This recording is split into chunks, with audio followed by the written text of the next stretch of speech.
Hello. ആ കല്യാണി അല്ലേ? എന്തെല്ലാടോ?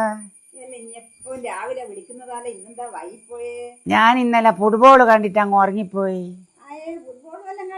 ആ കണ്ടിന്. എന്ത് കളി? കളിക്ക് ഉളുപ്പ് വേണ്ടേ പെയിന്? പെയിനൊരു ഉളുപ്പില്ലടോ. എന്നാ വെച്ചാൽ 2 ടീമായിട്ട് കളിക്കുന്നല്ലേ കല്യാണി. എന്നാ പിന്നെ കുറച്ച് സമയം ബോള് അർജന്റീനക്ക് കൊടുക്കണ്ട.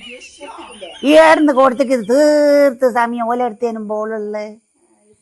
ആ ഞാൻ ആദ്യം കല്യാണി ന്യായം പ്രാർത്ഥിച്ച് അർജന്റീന ജയിക്കണേ എന്നാ. പിന്നെ കളി കുറച്ചങ്ങ് കഴിഞ്ഞ് നോക്കുമ്പോ ഞാൻ പ്രാർത്ഥിച്ചെന്തെന്നറിയാ, എങ്ങനെയെങ്കിലും ബോള് അർജന്റീനന്റെ കാലും മേല് വരണേ എന്നാ ഞാൻ പ്രാർത്ഥിച്ചു. ഏടുന്ന് ഞാനിങ്ങനെ പ്രാർത്ഥിക്കുവന്നല്ലാണ്ട് ബോളുണ്ടോ വന്നി. പക്ഷേ നമ്മൾ അർജന്റീനനെ പിന്നെ കോളീനെ കുറ്റം പറഞ്ഞിട്ട് കാര്യമില്ല മക്കൾ. എല്ലാ ബോളും തടുത്തു നോക്കി. തടുക്കുന്നതിനൊരു പരിധി ഇല്ലേ? പെയിനിന്റെ കോളിക്ക് ഒരു പണിയൂല്ലേ. ഓൻ ഈച്ചനാട്ടലാ പണി. ഒരുപാട് ഓന്റെ അടുത്ത് ഒരു ഒറ്റ ഈച്ച വന്നിക്കില്ല. എല്ലാത്തിനും ആദ്യം തെറിപ്പിച്ച അഞ്ഞിക്ക് ഓന്റെ അടുത്ത് ബോള് വന്നിക്കില്ല.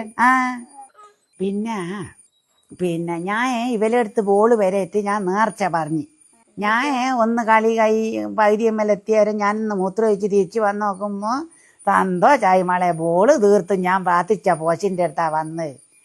പിന്നെ എല്ലാം അറിയുന്നേ ഇത് കുറച്ച് കഴിയുമ്പം ഇത് ആള് ടീം അങ്ങോട്ടും ഇങ്ങോട്ടും മാറുമല്ലോ. ഞാൻ വിചാരിച്ചു പ്രാർത്ഥന ഫലം കണ്ട.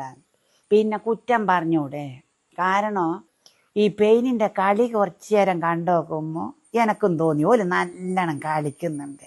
ഓല് കളിച്ചിട്ട് തന്നെയാ കപ്പ് വാങ്ങി. പിന്നെ ഞാൻ പ്രാർത്ഥനയെല്ലാം ഒന്നെങ്കിൽ മാറ്റി ഞാനും വിചാരിച്ചു ഓലിക്ക് തന്നെ കിട്ടിക്കോട്ടെ.